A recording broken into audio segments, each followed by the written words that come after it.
മണിക്കൂറുകൾ നീണ്ടുനിന്ന യാത്രകൾക്കും ലേ ഓവറുകൾക്ക് ശേഷം അങ്ങനെ ഞങ്ങൾ കെന്യ ഇൻ്റർനാഷണൽ എയർപോർട്ടിൽ എത്തിച്ചേർന്നു. അവിടുന്ന് ഞങ്ങൾ ആദ്യമായി പോയത് നൈറോബി ആസ്ഥാനമായി പ്രവർത്തിക്കുന്ന ജിറാഫ് സെൻ്ററിലേട്ടാണ്. 1979 തുടങ്ങിയ ഈ ജിറാഫ് സെൻ്റർ 1983 ജനങ്ങൾക്കായി വിട്ടുകൊടുത്തത്.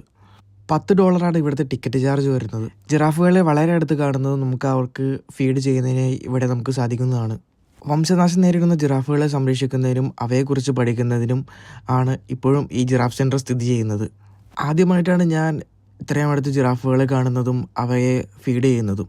അതുകൊണ്ട് തന്നെ ഞാൻ വളരെ എക്സൈറ്റഡ് ആയിരുന്നു. എന്നെപ്പോലെ തന്നെ ആയിരക്കണക്കിന് ആൾക്കാരാണ് ഇവിടെ സന്ദർശിക്കുന്നത്. അങ്ങനെ കുറേ അധികം നേരം ഞങ്ങൾ ജിറാഫുകളിലൊപ്പം സ്പെൻഡ് ചെയ്തിരുന്നു. വളരെ നല്ലൊരു എക്സ്പീരിയൻസ് ആയിരുന്നു. അവിടെ നിന്ന് നമ്മൾ പോയത് തൊട്ടടുത്ത് സ്ഥിതി ചെയ്യുന്ന ജിറാഫ് മ്യൂസിയത്തിലേക്കാണ്. ഇവിടെ നമുക്ക് ജിറാഫുകളെ പറ്റിയുള്ള കൂടുതൽ കാര്യങ്ങൾ ഡിസ്പ്ലേ ചെയ്തിരിക്കുന്നു. ഇവയെപ്പറ്റി കൂടുതൽ അറിയുന്നതിനായി ഇവിടെ നമുക്ക് ഒരു ഗൈഡുകളും കാര്യങ്ങളൊക്കെ ഉണ്ട്. നമുക്ക് അവരോട് ചോദിച്ചറിയാം. ഇവിടെ നമുക്ക് ചെറിയ സൂനിയർ ഷോപ്പുകളും ചെറിയ കഫേകളുണ്ട്. കെനിയയിൽ നിങ്ങൾ ആദ്യമായി വരുവാണെങ്കിൽ മസ്റ്റ് വിസിറ്റ് പ്ലേസ് ആണ് ജിറാഫ് സെൻ്റർ.